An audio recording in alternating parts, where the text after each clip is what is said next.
أعوذ بالله من الشيطان الرجيم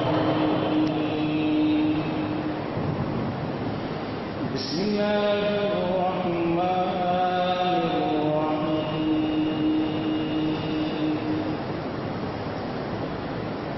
ولا تقولوا لمن يقتل في سبيل الله أموات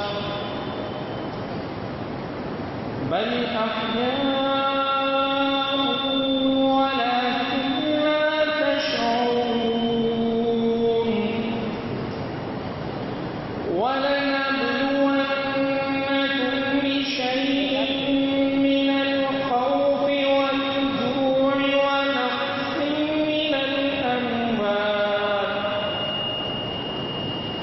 من الأموال والأنفس والثمرات وبشر الصابرين الذين إذا أصابتهم مصيبة قالوا إنا لله وإنا إليه راجعون وقال الله تعالى ولا تحسبن الذين قتلوا في سبيل الله أموات بل أحياء عند ربهم يرزقون صدق الله مولانا العظيم وصدق رسوله النبي الكريم ونحن على ذلك من الشاهدين والشاكرين والحمد لله رب العالمين. درود شریف پڑھیں. اللهم صل على سيدنا مولانا محمد وعلى آل محمد كما صليت على إبراهيم وعلى آل إبراهيم إنك حميد مجيد. اللهم بارك على محمد وعلى آل محمد كما باركت على إبراهيم وعلى آل إبراهيم إنك حميد مجيد.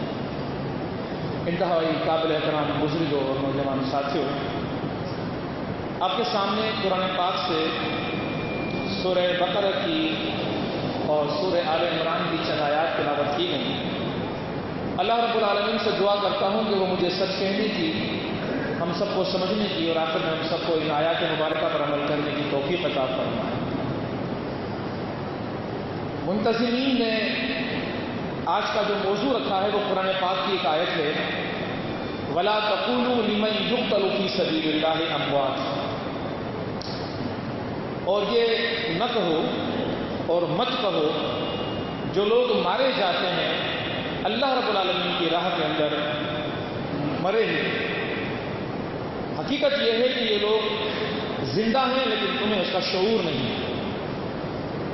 10 محرم الحرام کا دن ہو اور موضوع یہ ہو کہ جو اللہ کی راہ میں مارا جائے اسے مرا ہوا نہ کہو بلکہ وہ زندہ ہے.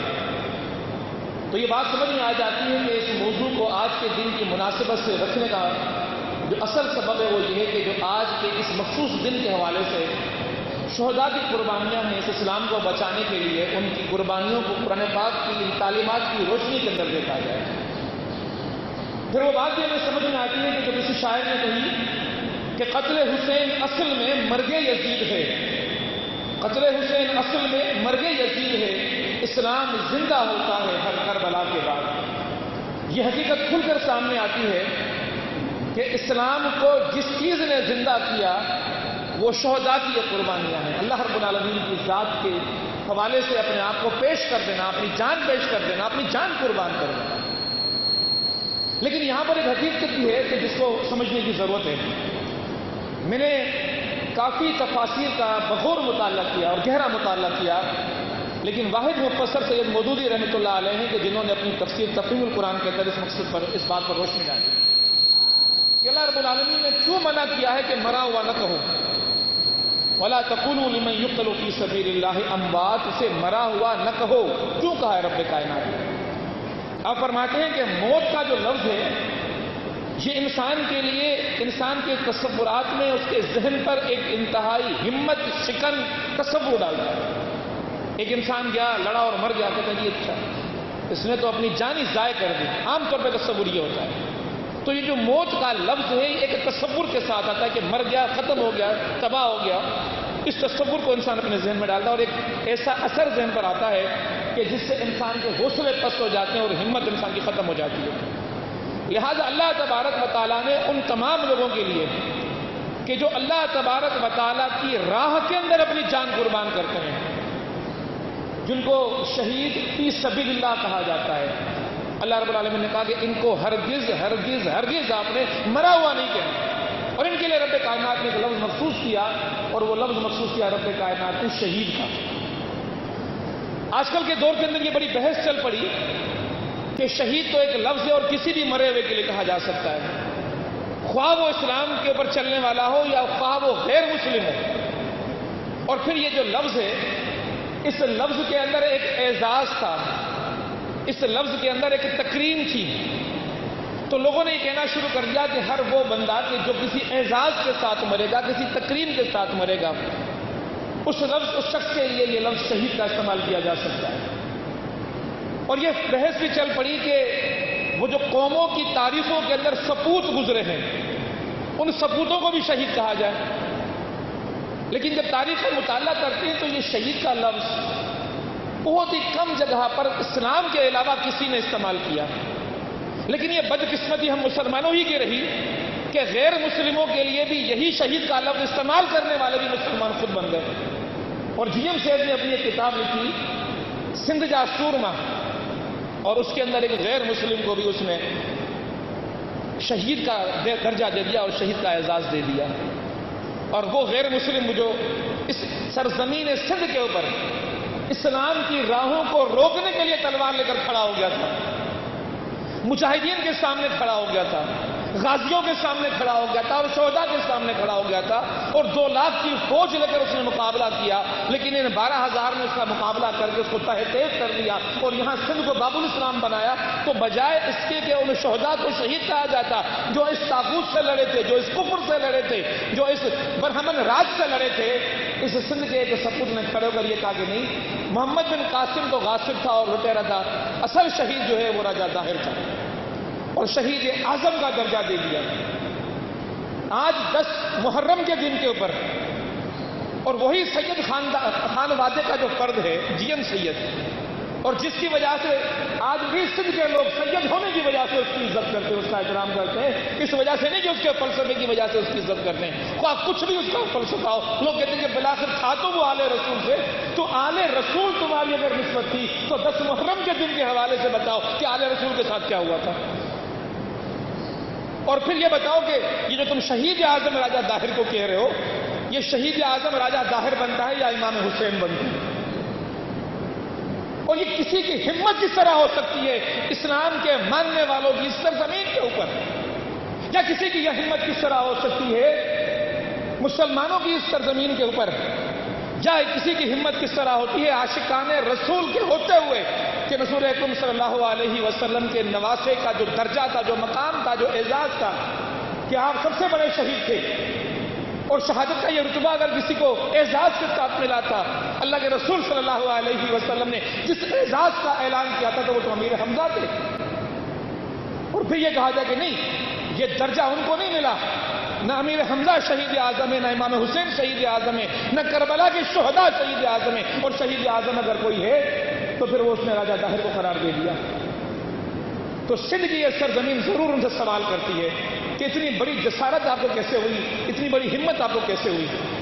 اب ان لوگوں کے پاس تو کوئی سوال نہیں بن پایا۔ پھر ان لوگوں نے یہ کہنا شروع کر دیا کہ نہیں، یہ تو سپوتوں کے لیے بولا جاتا ہے، کسی بھی قوم کا کوئی سپوت ہو تو اس کے لیے یہ لفظ استعمال کیا جا سکتا ہے، اس کو شہید کہا جا سکتا ہے۔ لیکن شہید اعزاز کے ساتھ، اکرام کے ساتھ، جرت کے ساتھ اگر کسی نے اللہ کی راہ میں جان دی، اسی مقصد کے لیے اگر اسلام نے استعمال کیا، تو یہ اسلام کی اصطلاح استعمال کردہ اصطلاح ہے، یہ کسی اور کی اصطلاح نہیں ہے۔ اور یہ اصطلاح بھی وہ اصطلاح تھی جو قرآن میں استعمال ہوئی۔ اللہ رب العالمین فرماتا ہے سورہ نساء کے اندر وَمَن يُطِعِ اللَّهَ وَالرَّسُولَ فَأُولَٰئِكَ مَعَ الَّذِينَ أَنْعَمَ اللَّهُ عَلَيْهِم مِّنَ النَّبِيِّينَ وَالصِّدِّيقِينَ وَالشُّهَدَاءِ وَالصَّالِحِينَ۔ اللہ رب العالمین نے خود شہداء کا اور جو درجہ بندی رب کائنات نے استعمال کی، نبی کے بعد صدیق اور صدیق کے بعد شہید اور شہید کے بعد صالحین۔ تو اللہ تبارک و تعالیٰ جو نام دیتا ہے قرآن پاک کے اندر، اور جس کو نام دیتا ہے، جس تصور کے ساتھ نام دیتا ہے رب کائنات، اس تصور کے ساتھ دیے گئے نام کو کسی کافر کے لیے استعمال کرنے والا کفر کا شکار ہو جاتا ہے۔ قرآن کی اصطلاح کو کسی اور کے لیے استعمال کرو۔ پھر احادیث میں تواتر کے ساتھ شہداء کا ذکر آتا ہے، پورے باب شہداء کے بارے میں لکھے گئے۔ تو اسلام اتنی واضح تعلیم دیتا ہے، اور یہ بحث جب سوشل میڈیا پہ چل پڑی تو وہاں پر بھی لوگوں نے کہا کہ نہیں، جو ان کے ماننے والے تھے، جمشید کے ماننے والے تھے، کہ دیکھیں ہندوستان کی افواج نے بھی شہید کا لفظ استعمال کیا ہے، اور پھر انہوں نے کلپ رکھے فلموں کے، اور پھر وہ شہید کس کو کہہ رہے ہیں۔ میں نے 2 کلپ دیکھے، ایک صاحب نے بھیجے، اور ان میں انہوں نے یہ لکھا کہ دیکھیں یہ ہندوستانی فوجی شہید کہہ رہے ہیں۔ جب میں نے وہ کلپ کھول کے دیکھا تو وہ ہندوستانی فوجی ہندو ہے، اور جس کو شہید ہندو فوجی کو کہا جا رہا ہے وہ کشمیر میں جا کے لڑا ہے، اور کشمیر میں مجاہدین کے ہاتھوں مارا گیا تو اس کو شہید کہہ رہے ہیں یہ لوگ۔ تو ان کا تصور دیکھیں، ان کا نظریہ دیکھیں، ان کا عقیدہ دیکھیں۔ ادھر محمد بن قاسم اور اس کے ساتھی جو غازی اور شہداء ہیں تو یہ ان کے نزدیک غاصب ہیں، اور کشمیر کے اندر لڑنے والا مجاہد اگر کسی ہندو فوجی کو مارتا ہے تو ہندو فوجی ان کے لیے شہید ہے، اور مسلمان کو شہید کہنے کے لیے لوگ تیار نہیں ہیں۔ قرآن کی اصطلاح، واضح تعلیمات۔ تو قرآن کی اصطلاح اور واضح تعلیمات کو اگر کوئی رد کرتا ہے تو اس نے کفر کا کام کیا، اس کو اللہ کی بارگاہ کے اندر توبہ کرنی چاہیے۔ ان آیات کے تناظر کے اندر سورہ آل عمران کی جو میں نے آپ کے سامنے 169 نمبر آیت پڑھی، اس کے اندر بڑی واضح تعلیمات موجود ہیں، اور اللہ کے نبی صلی اللہ علیہ وسلم کی احادیث بھی موجود ہیں۔ قرطبی کے اندر ہے، اور ابو داؤد کے اندر ہے، اور صحیح اسناد کے ساتھ حدیث ہے۔ اور اسی حدیث کو معرف القرآن کے اندر بھی مفسر نے پیش کیا ہے۔ حضرت ابن عباس رضی اللہ تعالیٰ عنہ جیسے راوی ہیں، جلیل القدر راوی ہیں، ثقہ راوی ہیں، آپ فرماتے ہیں کہ نبی اکرم صلی اللہ علیہ وسلم نے فرمایا کہ واقع احد میں تمہارے بھائی شہید ہوئے تو اللہ تعالیٰ نے ان کی ارواح کو سبز پرندوں کے جسم میں رکھ کر آزاد کر دیا۔ اب یہ ارواح آزاد کہاں ہوئی؟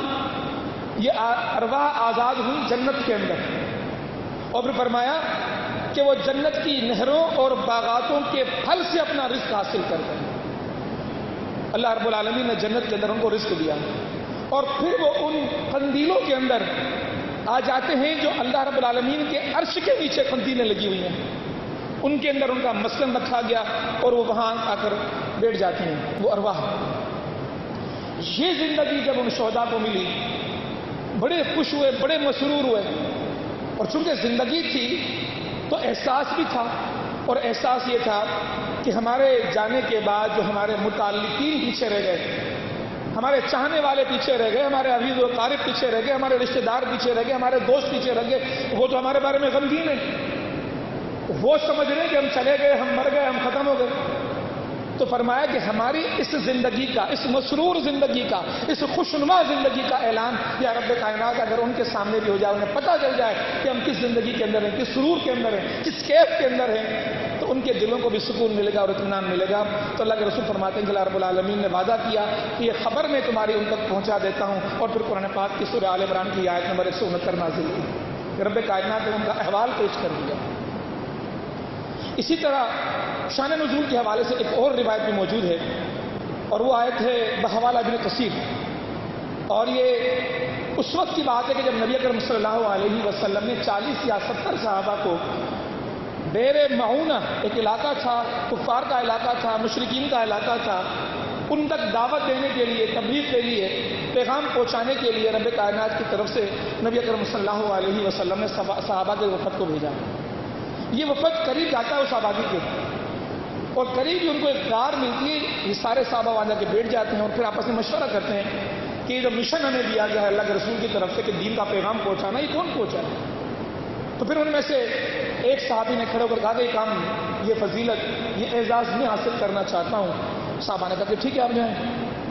وہ آبادی کے اندر چلے گئے، بیر معونہ کے اندر، اور وہاں جا کر انہوں نے اعلان کیا کہ میں آپ سے بات کرنا چاہتا ہوں، میں آپ تک پیغام پہنچانا چاہتا ہوں. لوگ جمع ہو گئے اور پھر ان سے کہا کہ میں نبی اکرم صلی اللہ علیہ وسلم کا نمائندہ ہوں، میں ان کی طرف سے آپ کے پاس آیا ہوں اور یہ بات آپ تک لے کر آیا ہوں کہ اللہ کے رسول صلی اللہ علیہ وسلم اللہ کے پیغمبر ہیں اور اللہ رب العالمین کی ذات واحد ہے، اور یہ اسلام کا پیغام ہے، یہ دعوت ہے، میں آپ تک لے کر آیا ہوں.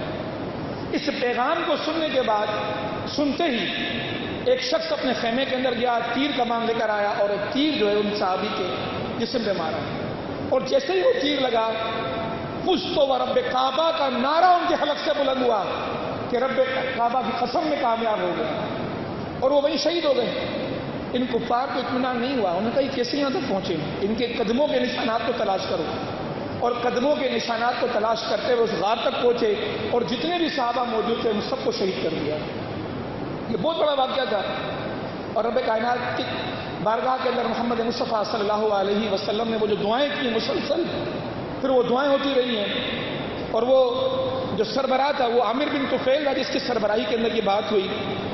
تو اللہ کے رسول صلی اللہ علیہ وسلم کے پیارے صحابی حضرت انس رضی اللہ تعالیٰ عنہ فرماتے ہیں کہ ان کی وہ جو شہادت ہوئی، اس شہادت کا اعلان اور خبر اللہ رب العالمین کی طرف سے ان آیات کی روشنی کے اندر محمد مصطفیٰ صلی اللہ علیہ وسلم کے سامنے کیا گیا. اب یہاں جو آیات آپ کے سامنے پیش کی گئیں، ان آیات کے اندر پہلی بات جو ہمیں سمجھنی تھی وہ یہ ہے کہ رب کائنات فرما رہا ہے کہ وَلَا تَقُولُوا لِمَنْ يُقْتَلُ فِي سَبِيلِ اللَّهِ أَمْوَاتٌ. اب یہ بظاہر تو یہ لوگ دنیا سے چلے جاتے ہیں، دنیا میں باقی نہیں رہتے. یہ لوگ جو بھی شہید ہوتا ہے، جس طرح عام انسانوں کی زندگی یہاں سے ختم ہو جاتی ہے تو ان کی بھی ختم ہو جاتی ہے، لیکن رب کائنات کہتا ہے کہ ان کو مراما نہیں کہوں. یہ لوگ کیا ہیں؟ بل احیاء، یہ لوگ زندہ ہیں. اب یہ لوگ کہاں زندہ ہیں؟ تدبر قرآن کے اندر مولانا امین احسن اصلاحی صاحب نے اپنی تفسیر کے اندر لکھا ہے کہ زندگی کے 3 بڑے مدارج ہیں. یہ زندگی جو ہمیں حاصل ہے، اس کے بعد ایک زندگی آتی ہے جس کو عالم برزخ کہا جاتا ہے، عالم برزخ، اور تیسری عالم آخرت. جب سے انسان کا ظہور دنیا کے اندر ہے، انسان کی اموات ہو رہی ہیں. ایک دن آنا ہے عالم آخرت کا جب فیصلے ہوں گے. اب اس دن سے لے کر اس عالم آخرت تک جتنے بھی لوگ ہیں یہ اس عالم برزخ کے اندر مرنے کے بعد چلے جاتے ہیں. لیکن اس عالم برزخ میں جانے کے بعد یہ سارے کے سارے لوگ وہاں ان کی ارواح موجود رہتی ہیں، لیکن ارواح احساس سے خالی ہوتی ہیں، ان کے اندر زندگی کا احساس نہیں ہوتا. تو زندگی کا احساس پھر کس کے اندر ہوتا ہے؟ اس کا اعلان نبی اکرم صلی اللہ علیہ وسلم کی احادیث کی صورت میں بھی اور پرانی تعلیم کی صورت کے اندر ہمارے سامنے آتا ہے. اور جس کا تذکرہ میں نے ابھی آپ کے سامنے کیا کہ وہ کون سی ہستیاں ہیں جن کے بارے میں یہ بات یہاں پر آ رہی ہے کہ یہ لوگ جو ہیں وہ اللہ رب العالمین کی نعمتوں کے اندر ہیں، یہ لوگ رب کائنات کی طرف سے بڑے انعامات کے حامل ہیں. ان کا اعلان رب کائنات نے یہاں فرمایا. ان میں نبیین کا ذکر ہوا، پھر صدیقین کا ذکر ہوا، پھر شہداء کا ذکر ہوا. اب نبی وہ کہ جس کے پاس اللہ رب العالمین کی طرف سے پیغام آ جائے اور ظاہر کے اندر فرشتہ بھی آ جائے پیغام لے کر رب کائنات کی طرف سے آ کر کہہ دے کہ اللہ رب العالمین کی طرف سے آپ کو یہ پیغام ملا، وہ نبی کہلاتا ہے. درجات کے اندر ان تمام انسانیت کے اندر انبیاء کا درجہ سب سے اول درجہ ہے، اور ان کے بارے میں یہ اعلان ہوا کہ یہ احیاء ہیں. نبی کی روح زندہ رہتی ہے، نبی کی روح مرتی نہیں ہے، جس طرح شہداء کی روح کے بارے میں آیا. لیکن نبی کے بعد جو دوسرا درجہ دیا جائے، شہداء سے بڑا درجہ دیا جائے، وہ دیا گیا صدیقین کو. صدیقین کے بارے میں مفسرین یہ بیان فرماتے ہیں، مولانا امین حسن اصلاحی صاحب نے اور دیگر مفسرین نے لکھا کہ صدیقین وہ لوگ ہوتے ہیں کہ جن کو اللہ تبارک و تعالیٰ نے ایسی سلامتی روح عطا فرمائی، سلامتی عقل عطا فرمائی، سمجھ عطا فرمائی کہ نبی کو اپنی دعوت دینا نہیں پڑی، بس نبی کے بتانے کی دیر میں کہ خدا رب الجلال نے مجھے یہ درجہ دے دیا. اس نے صدیق نے اپنی اس صلاحیت کی بنیاد پر نبی کو پہچان دیا، اس کی گواہی دے دی. تو نبی کے بعد درجہ پھر اس کا ہے کہ دعوت اور تعلیم کی ضرورت نہیں تھی، اطلاع کی ضرورت تھی، اور سلامت طبع کی وجہ سے اس نے اس کو قبول کر لیا. تو یہ صدیق ہے. لیکن صدیق اب نبی کے بعد درجہ ہے. اس کا مقصد ہے کہ اس کے نیچے جو درجہ آ رہا ہے وہ شہید کا آ رہا ہے. تو شہید کی ساری صفات اس صدیق کے اندر موجود ہوتی ہیں. سالمیت بھی ہوتی ہے، حق پر چلنے والی بات بھی ہوتی ہے، صداقت بھی ہوتی ہے، امانت بھی ہوتی ہے، شجاعت بھی ہوتی ہے، وہ ساری صفات ہوتی ہیں. لیکن شہداء کا درجہ کیا ہے؟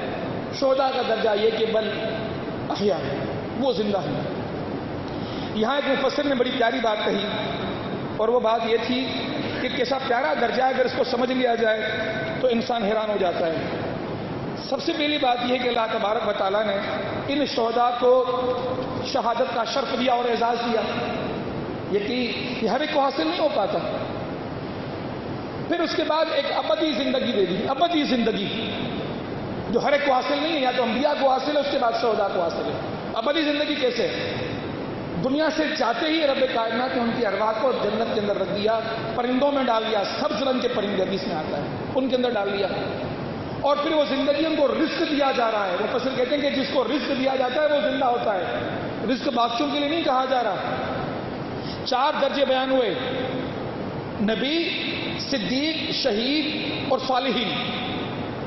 صالحین کو رزق نہیں دیا جا رہا، صدیقین کو رزق نہیں دیا جا رہا جنت کے اندر، رزق اگر دیا جا رہا ہے تو یا انبیاء کو دیا جا رہا ہے یا شہداء کو دیا جا رہا ہے۔ تو زندگی کے ساتھ تواتر رہا، یہاں کی زندگی، جب اس زندگی کی موت سے موت واقع ہوگی جو دنیا میں، یہاں سے جب وہاں گئے تو زندگی جاری رہی، تو ابدی زندگی ہو گئی، اور اس کے بعد جب آخرت کے اندر اٹھائے جائیں گے تو پھر وہ زندگی، پھر جنتوں کی وہی زندگی۔ یعنی کہ ان کی زندگی کے اندر کوئی ایسا پہلو نہیں ہے کہ جہاں وہ تواتر ٹوٹتا ہو، یہ مسلسل زندگی کے اندر رہنے والا جو اعزاز ہے وہ انبیاء کے بعد اگر کسی کو حاصل ہے تو یہ شہداء کو حاصل ہے، یہ شہداء کا درجہ ہے، ان کو موت واقع نہیں ہوتی۔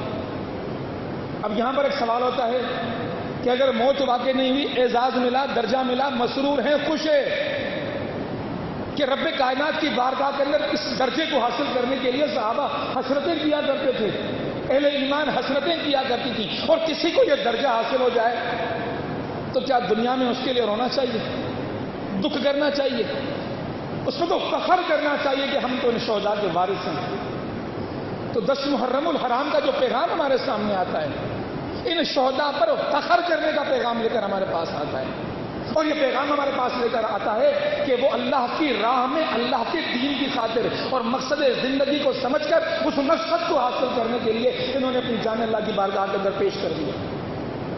اور پھر جو بات آتی ہے وہ بات آتی ہے ان شہداء کے حوالے سے، اور شہداء کے حوالے سے بات یہ آتی ہے کہ اللہ تبارک و تعالی ان شہداء کو بڑے اعزاز کے ساتھ نوازتا ہے، بڑے درجات کے ساتھ نوازتا ہے۔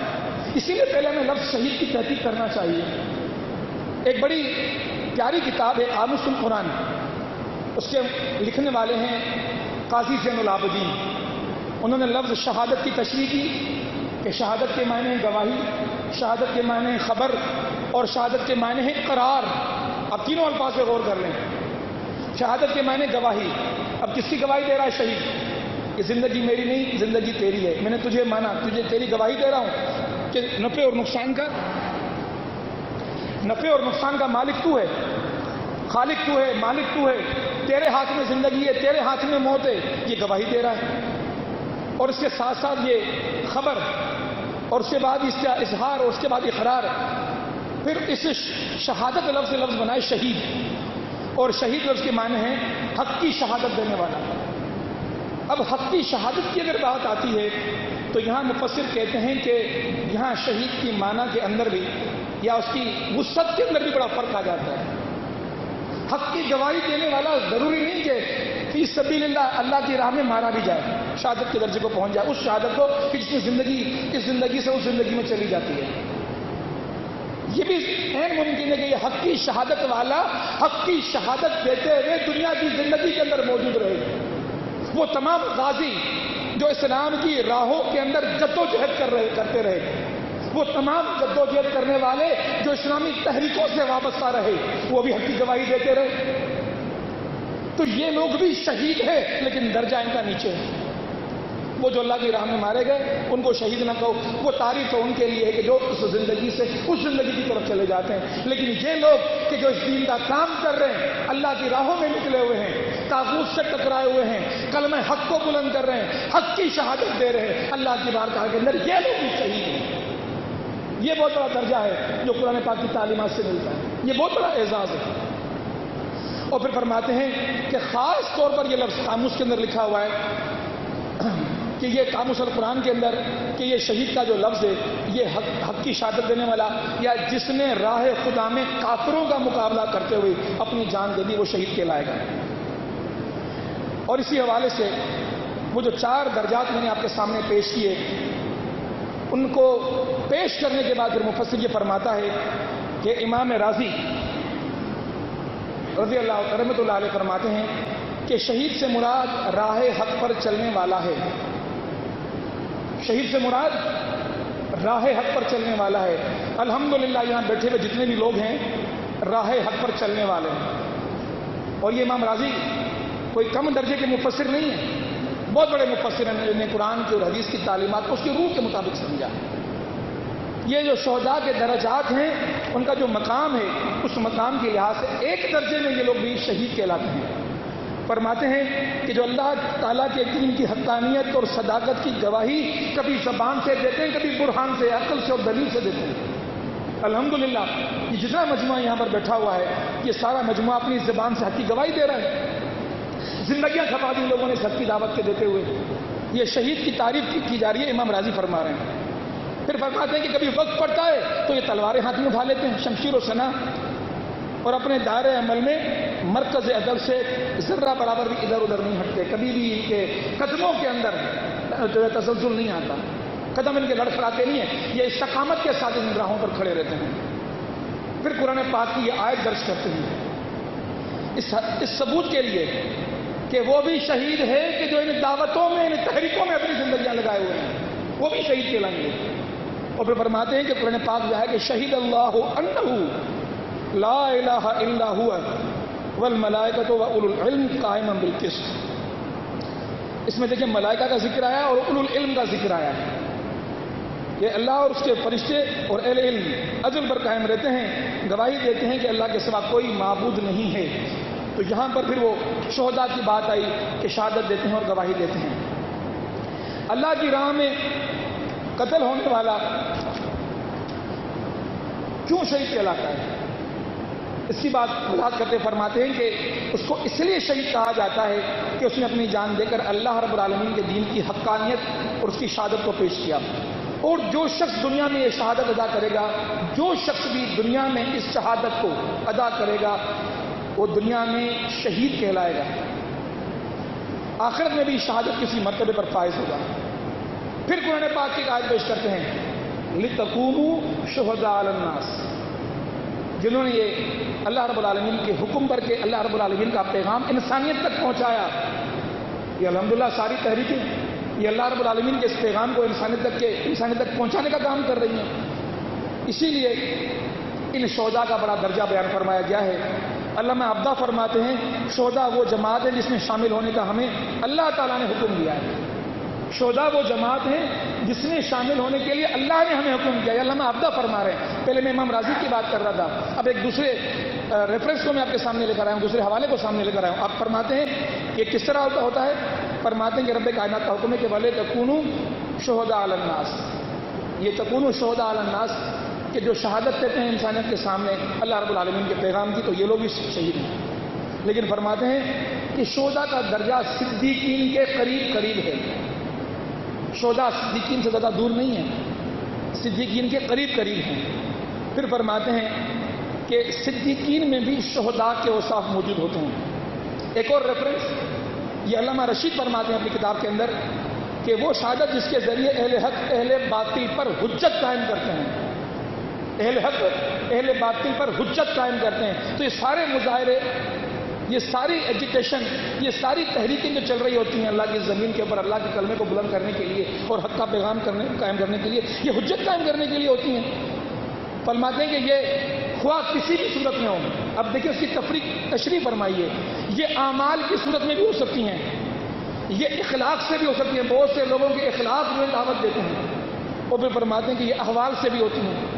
لوگوں کی زندگیوں کا مطالعہ کرتے جاؤ، ان کے قریب جاؤ تو آپ تحریکوں سے متاثر ہوتے جاتے ہیں.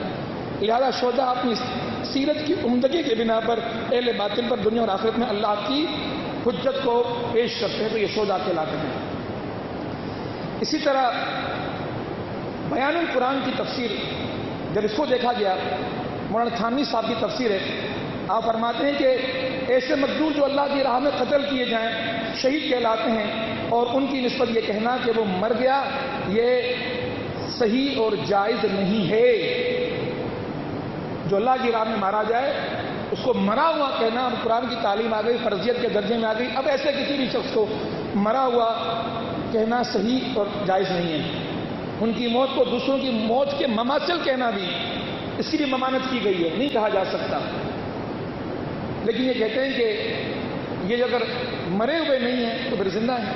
لیکن زندہ کا معاملہ کیا ہوتا ہے؟ اگر کوئی زندہ ہے تو اس کی، اگر کوئی مر گیا تو اس کی ملکیت تقسیم ہو جاتی ہے، اس کی ازواج کو اختیار ہوتا ہے کہ وہ دوسروں کے نکاح میں چلی جائیں۔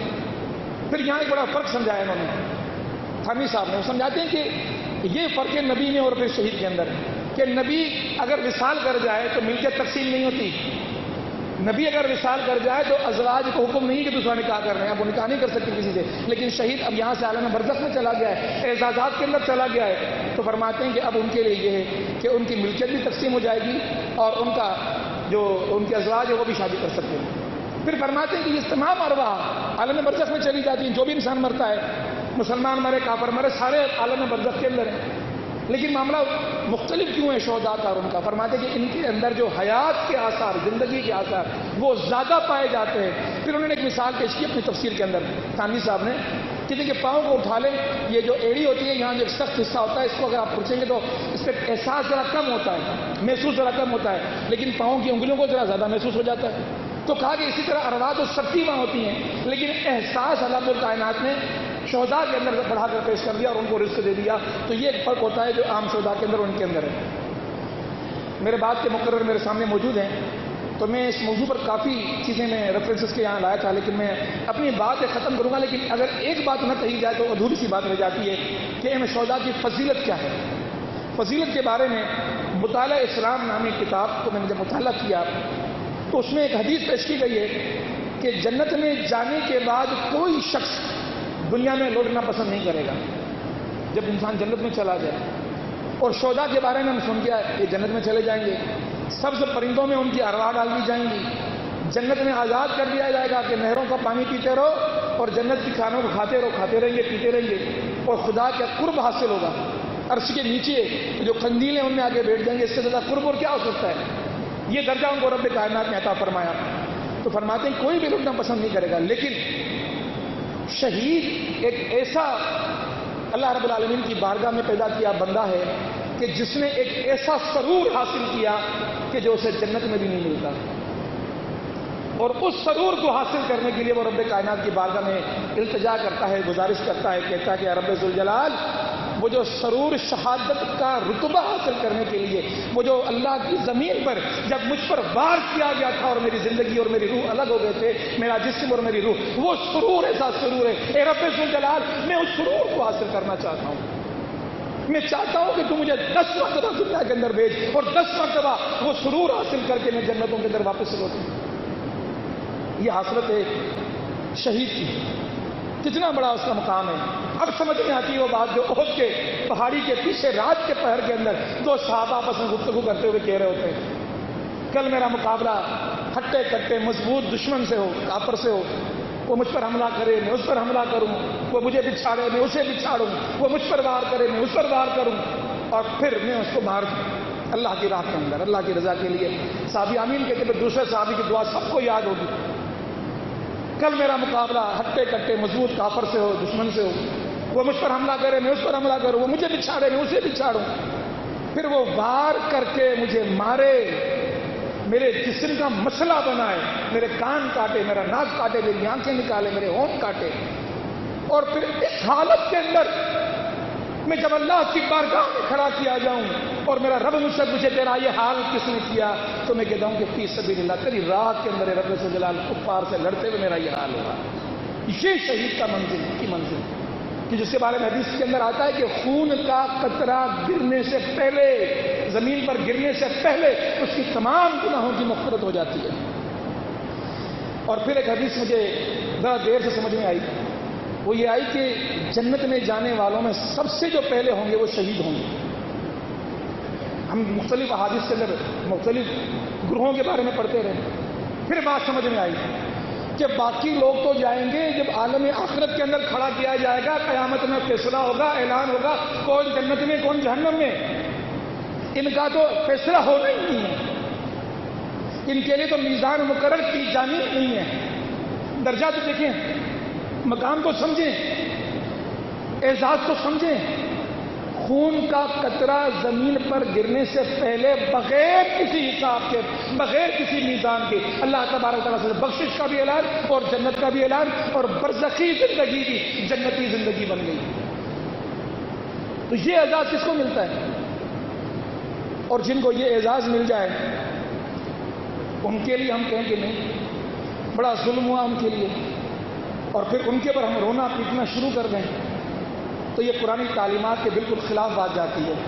وقت کی تنگی ہے تو میں اپنی گفتگو اس آیت کو ایک مرتبہ پھر آپ کے سامنے پیش کرتے ہوئے کہ وَلَا تَقُولُوا لِمَن يُقْتَلُ فِي سَبِيلِ اللَّهِ أَمْوَاتٌ بَلْ أَحْيَاءٌ وَلَٰكِن لَّا تَشْعُرُونَ. تمہیں شعور ہی نہیں ہے کہ وہ کیسے سرور کے اندر ہیں، تمہیں اندازہ ہی نہیں ہے کہ وہ کتنے مسرور ہیں، تمہیں پتہ ہی نہیں ہے کہ وہ کتنے خوش ہیں اپنے رب کی بارگاہ کے اندر، جو اس دنیا سے حق کی گواہی دیتے ہوئے رب کی بارگاہ کے اندر پیش ہو گئے.